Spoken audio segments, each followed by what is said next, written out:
A rich man buys time. A poor man buys cool stuff. An ambitious man buys skills. A lazy man buys distractions. Build wealth, you can start creating opportunities for others. You can start donating money. You can start funding charities, philanthropy ideas, all that stuff. Starting businesses, investing in businesses, which is huge. It helps our economy.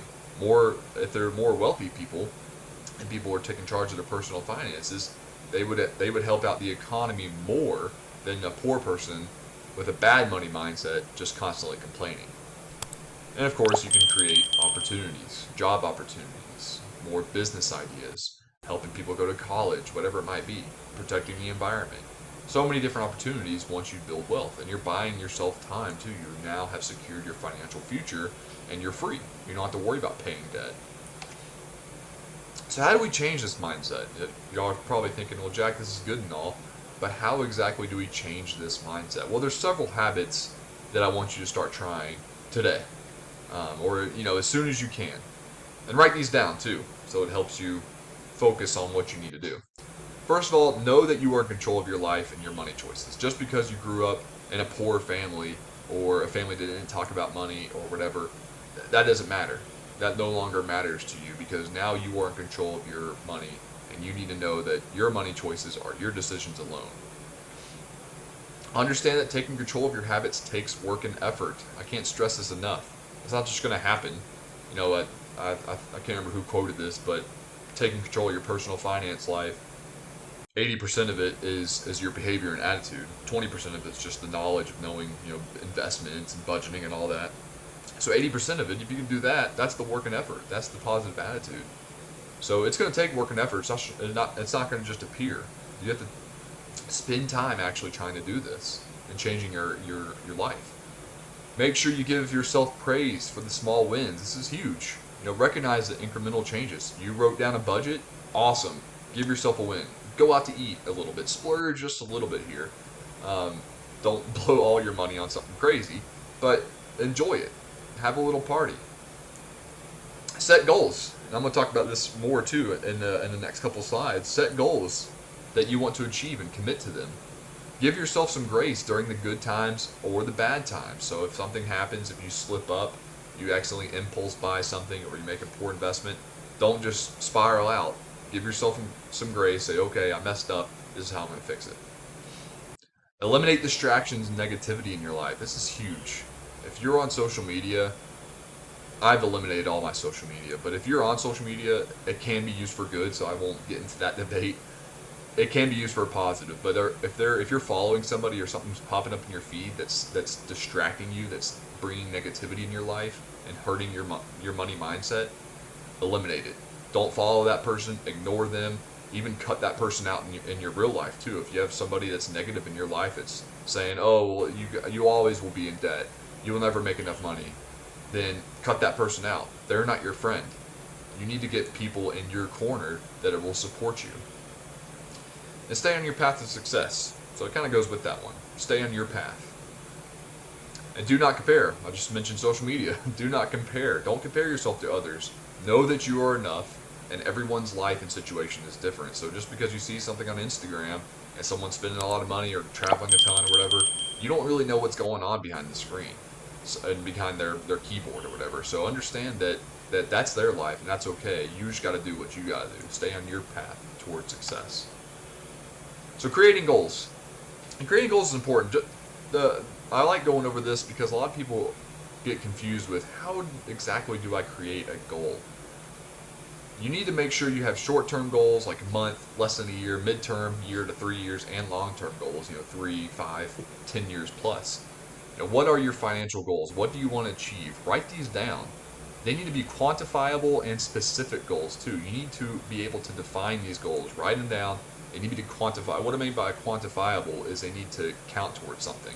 So don't just say, I want to be wealthy, or I want to be debt-free, or whatever it might be, or I want to create a budget. When do you want to create that budget? How much money do you think is enough to be wealthy, or whatever it is? When do you want to start that business? How much money do you want to invest? Be specific with your goals. Write them down and define them. And create reminders everywhere. Put post-it notes. Tell somebody. Set reminders on your phone, whatever it is. Build accountability. So get a support group. If you're married, tell your spouse. If you have a family, to get the whole family involved. That's awesome for accountability. Get a mentor, whatever it might need, and that kind of helps gather support too. And then lastly, we want to study, learn, and talk about money. So make sure with those goals, this will help achieve those goals. Study, learning, and talking about money. And then I didn't put these in any particular order. You can do this however you want. But plug into a money mindset support group. Listen to podcasts, watch videos, take a course on money and or a positive mindset. Read books about money, self-help, psychology. There's so much great material out there about reading books. I'm sorry, there is good information about reading books, but about money, there's so much good information about and so many books, thousands of books about money and self-help and positive mindsets. Or 5, and it doesn't have to be in any order here, but hire a financial coach or hire a planner or a mentor, or talk to your psychologist or whoever, a mentor, somebody that you admire. Grab a cup of coffee with somebody who has seen like they've been a positive mindset for a very long time and discuss that with them. And all of this, I promise you, if you start doing these habits, you will see a slow, it won't be a quick overnight change. Well, hopefully it is, that'll be awesome, but you will definitely see a slow positive mindset change in your life, and you'll see that happen and change in other areas of your life as well. Everybody wants to get rich quick and get to that retirement picture that they always had in their head and get to that wealthy point in their life. But hardly anybody wants to do the work. Unless you are born into that lifestyle or you inherit a bunch of money, you have to work hard to build that wealth. You're going to have to work hard and get on a plan to get you to that wealthy point. My name's Jack, and in this video I'm going to be covering the very first step, big step to help you get on that wealth journey. So there's a lot of confusion and a debate really about being rich versus being wealthy. A lot of people, they want to get rich, but understanding just being rich isn't enough. Being rich can be the same as being poor, at least the mindset, maybe not financially in the outlook of life, but the mindset can still be the same. We want to approach money and achieve wealth. We want to be able to get to this point. So I want to show you the differences between being rich and being wealthy. Being rich, this is kind of the mainstream push of go out, work hard, work 60, 70, 80 hours a week, make a ton of money, spend a ton of money. This is kind of the mainstream approach to this. So you're going to have an extravagant lifestyle, you're usually very popular, or everybody knows you at least, or at least the spending style that you were in is well known. Usually spends money to impress, has more liabilities than assets, and I'll discuss more about that later, and how that's important to your wealth. Can be living paycheck to paycheck. I've heard of people with incomes $250,000 plus, still barely making it month out of month because they have spent so much money and their liabilities heavily outweigh their assets, so all their paycheck is going to support basically this extravagant lifestyle. And they're not in control of their financial health. Versus building wealth and being wealthy, and this is not mainstream. There's a great book, there's so many great books on this too about building wealth versus being rich. Usually boring, not well known. Millionaire mindset is kind of if you Google that and start researching this, you'll find that a lot of millionaires, there's a big study of thousands and thousands of millionaires, they're not well known. They're just living their life, putting money in things that aren't as popular, not having these crazy parties or buying these fancy cars or living in these huge homes. They save and invest money. They have more assets than liabilities. They created multiple streams of income, so they're not totally reliant on their job, on their primary source of income, if that's the case for them. They have achieved financial freedom. So we are going to be focusing on this instead of this. So we don't want the mainstream get rich quick, Instagram lifestyle, because that's usually not how it really is portrayed. If you look at economics and you look at all the different financial studies that have been done, being rich and spending all that money it's not going to bring happiness. Whereas wealth and building wealth will. So the first thing we need to do to get on our wealth journey is we need to track our spending. And this is also, we'll talk about budgeting in a later video, but this is a very important step, not only to help you with your wealth journey, but also in budgeting and getting control of your finances. Which all leads together. I mean, it's all ties in together. So when you're tracking your spending, the first thing you need to do, or the first thing you can do, doesn't necessarily need to be something you need to do, but keep a record and write down everything you spend money on for a whole month. So start doing it. If you don't do anything else, and you don't know how to do anything else, you're not good with technology, and you've always been the person to write things down, start writing things down. Keep the receipts. Start writing everything that you spend money on down. Download or print all the bank statements from last month. So if you don't want to do this, you're like, I can't keep track of all that, and you know you've used your debit or credit card, download all your bank statements from last month. Everything, all the statements that you have money coming in or out of, but especially out of, print all that off. Start looking it over. Track spending in the spreadsheet. Maybe you have a spreadsheet and you're a spreadsheet just geek nerd and you love it. I can say that because I am. And you can put all your money into different spreadsheets. Use the spending tracker app. This is also nice. There's many. I put a few examples here. It'll automatically do it for you. You just got to connect your bank account, but beware, some of these cost a fee, cost some money to use their business. And it'll automatically do it. And then once you do all this, whichever one you choose, or maybe do all of them, who knows? I've heard of people doing 2 or 3 of them. There's even there's more methods out there to track your spending. I've even heard of the glass jar method, or the envelope method is what it's known as. You put money in the envelope, or you put money in the jar, and that's your cash for your spending. Also a budgeting tip. But once you do all this, start categorizing all of your spending. Put things in, in utilities, essentials over here, entertainment, clothing, food, groceries, gas, etc., going on down the list there.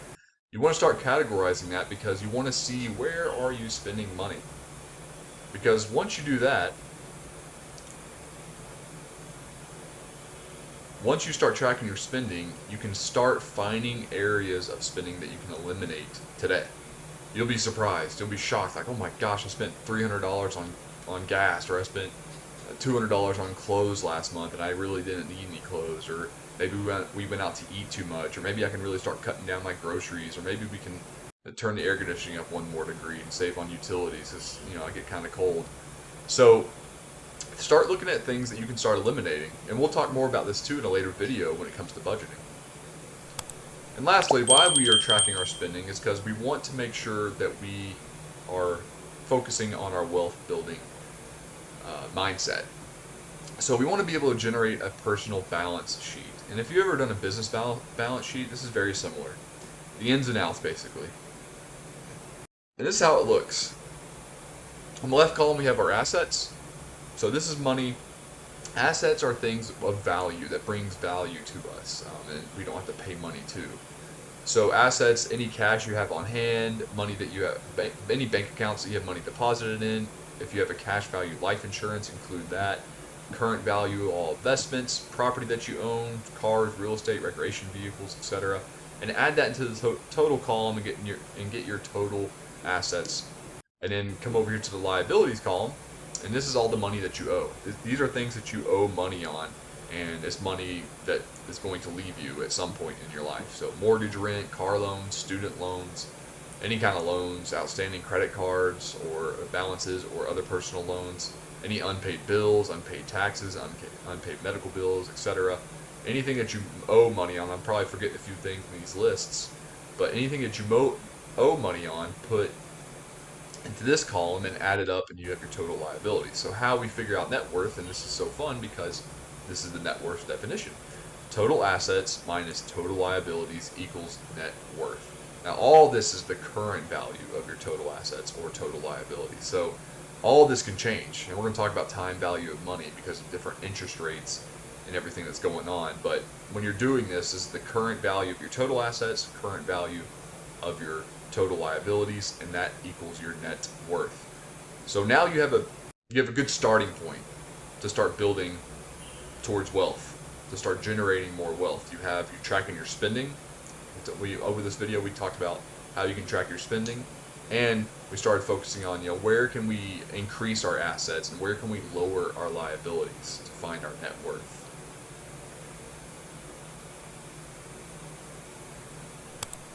Hey, my name's Jack. In today's lesson, we are going to be covering the time value